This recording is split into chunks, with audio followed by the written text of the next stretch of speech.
r/AskReddit. Doctors of Reddit, what was your holy shit he's alive moment? Obligatory, not a doctor, but when I was younger the family had a cat who lived to nearly 20 years. Oh, and she also hated every living thing around her. I swear she only stayed alive that long out of pure spite. Eventually, she started losing a lot of weight and we come to find out her kidneys started failing. So we brought in a friend of the family who is a vet for livestock but also does house calls for pets. He explained it all to us, gave us a few minutes alone to say goodbye, and he came in and gave the injection. But nothing happened.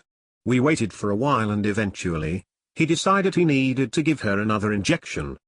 Still nothing. So he gave her another. And another. By the time she finally died he said he had injected this 6-pound cat with enough fluid to put down a fully grown Rottweiler. Fucking aces. Not a doctor, but doctors involved. A friend of mine was out on San Francisco Bay with a sailboat full of doctors that she worked with. As they were going under the Golden Gate Bridge they heard a splash, and sure enough, a jumper had hit the water nearby. They got him aboard, still alive, and started treatment. A few minutes later a Coast Guard boat came alongside and started to say they'd had reports of a jumper. Yeah, we've got him, but he needs to be stabilized before you can move him. The Coast Guard reply was, after a long pause, you mean he's not dead? Apparently, the jumper was not a suicide attempt, but a recreational pharmaceutical user who believed he'd figured out how to fly. Unfortunately, he did die a few days later in the hospital from his injuries. Not a doctor but security. Homeless-looking fellow was slumped in a ball with his head in his chest and arms splayed randomly and his knees underneath him, all the while completely fucking soaked directly under a leaking gutter in the pissing rain. I went up to him and asked if he was alright and got no response. Poked him, yelled a little, and no movement or sounds whatsoever beside a weird choking on his own esophagus type of noise. I decided it was time to start first aid and flipped him over to see that he was completely blue in his face with his eyes kinda just rolling in his head. Bystander called 911 and I ran and got the oxygen tank and first aid kit and some naloxone. Gave him naloxone, pumped him with oxygen and cut his shirt down the middle for the machine to shock his heart. Boom, he's alive. Whoo, the Lords rejoice. First thing he says is fuck you man, you ripped my shirt. So I guess more of the "ah fuck he's alive" type of moment. Before anyone starts sympathizing with him, now that I have more experience I have personally revived this guy 3 times and I've heard stories from other guards that have also revived him. Apparently he's the type to purposefully add and then have a friend give him a shot of Narcan before he dies. Not a doctor. This happened to my fish. He was floating upside down and I thought he died. I went to tell my mum but we went down and he was swimming normally. I feel you, bro. My fish is disabled and can barely swim. Many times I thought he was dead but he was just messing around with me. Well, at least he tries his best to survive. Not a doctor but my friend is a paramedic.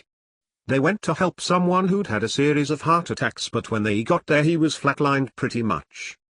They worked on him for ages and had pretty much given up when his heart started beating by itself again. They were shocked and were certain he'd at least be brain damaged when out of nowhere he just sat up and started talking to them. He had no idea what had happened nor that he was clinically dead for a while. When they got to the hospital they had to talk him into going in as he was CBA about it but eventually agreed on the condition they give him a cup of tea. He also refused a wheelchair too and just walked in like nothing was wrong. I don't know the full details of everything that happened, only that my friend said it's the weirdest shit she's ever seen as she was certain he was a goner. Witnessed a sedan with a trailer flip 4 times at 75 miles per hour on a highway into a ditch right in front of me. A 12-year wasn't wearing a seatbelt and was thrown from the vehicle through an open window. He had a superficial laceration of his leg, and was in shock, but otherwise apparently unharmed. We did a quick trauma evaluation of the family, everyone seemed okay, and applied pressure to the kid's bleeding leg until EMS got there. When we were running to the wrecked car as the dust was settling, I was sure we were just going to see disembodied pieces of that kid everywhere, but he was really, really lucky. Wear seatbelts, folks. Everyone who remained buckled in the car didn't even have a scratch.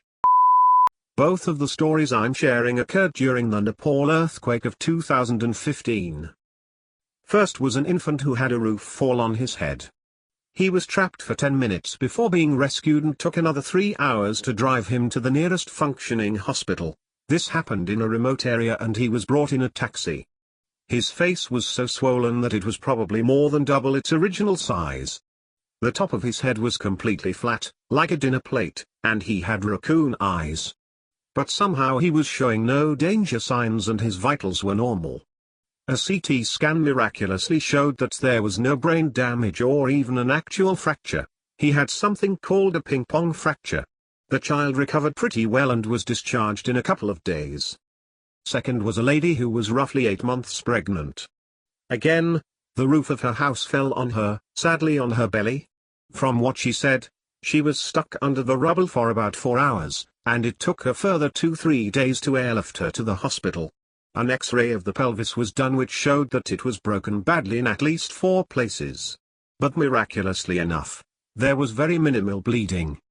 Someone with pelvis fracture can bleed to death easily, and she had multiple fractures in her pelvis. Nobody can say what happened for sure, but it was thought that probably the weight of the rubble was so strong that it actually helped stop the bleeding due to the applied pressure. More miraculously enough, the baby showed no signs of injury or even stress, even though the roof fell straight on her belly, and was delivered healthily via C-section. I'm not a doctor, but the story of Lemmy Kilmister of Motorhead always makes me go, how did he live that long?